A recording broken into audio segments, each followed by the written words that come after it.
Hi friends, ಎಲ್ಲರೂ ಹೇಳಿ ಸಿಂಪಲ್ಲಾಗಿ ಹಸಿಮೆಣಸಿಕಾಯಿ ಚಟ್ನಿಯನ್ನು ಮಾಡೋದನ್ನು ಹೇಳಿಕೊಡ್ತಾ ಇದ್ದೇನೆ. ಮೊದಲಿಗೆ ನಮಗೆ ಎಷ್ಟು ಬೇಕೋ ಅಷ್ಟು ಹಸಿಮೆಣಸಿಕಾಯನ್ನು ತೆಗೆದುಕೊಂಡು ಚೆನ್ನಾಗಿ ತೊಳೆಯಬೇಕು. ಸ್ವಲ್ಪ ಶುಂಠಿ, ಸ್ವಲ್ಪ ಕೊಬ್ಬರಿ ಮತ್ತು ಸ್ವಲ್ಪ ಒಲೆ ಮೇಲೆ ಒಂದು ತವಾವನ್ನು ಇಟ್ಟು ಚೆನ್ನಾಗಿ ತೊಳೆದಿರುವಂಥ ಮೆಣಸಿಕಾಯನ್ನು ತೆಗೆದುಕೊಂಡು ತವಾ ಮೇಲೆ ಹಾಕಬೇಕು. ನಂತರ ಇದನ್ನು ಚೆನ್ನಾಗಿ ಫ್ರೈ ಮಾಡಿಕೊಳ್ಳಬೇಕು. ಸ್ವಲ್ಪ ಫ್ರೈ ಆದ ನಂತರ ಅದಕ್ಕೆ ಸ್ವಲ್ಪ ಎಣ್ಣೆಯನ್ನು ಹಾಕಿ ಮತ್ತೆ ಹುರಿಯಬೇಕು. ಚೆನ್ನಾಗಿ ಇದು ಸ್ವಲ್ಪ ಹೊತ್ತು ಕಲರ್ ಚೇಂಜ್ ಆಗುವವರೆಗೆ ಸ್ವಲ್ಪ ಹೊತ್ತು ಫ್ರೈ ಮಾಡಬೇಕು.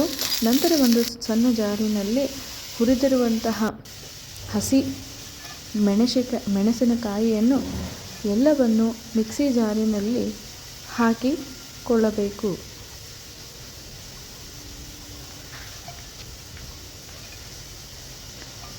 ಎಲ್ಲವನ್ನು ಮಿಕ್ಸಿ ಜಾರಿನಲ್ಲಿ ಹಾಕಿ ಅದಕ್ಕೆ ಸ್ವಲ್ಪ ಅಂದರೆ ರುಚಿಗೆ ತಕ್ಕಷ್ಟು ಉಪ್ಪನ್ನು ಹಾಕಿಕೊಳ್ಳಬೇಕು.